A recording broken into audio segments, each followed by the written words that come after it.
এক বিশাল লড়াই হবে, লড়াই। সেই লড়াইয়ে এক পক্ষে থাকবে কুফর, আরেক পক্ষে থাকবে ঈমান। সেই লড়াইয়ে এক পক্ষে থাকবে তাওহীদ, আরেক পক্ষে থাকবে শিরক।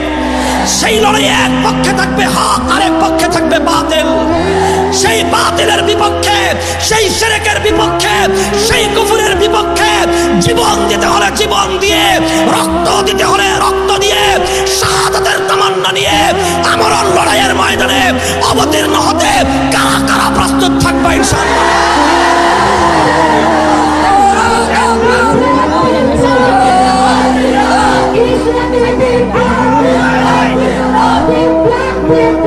Islamic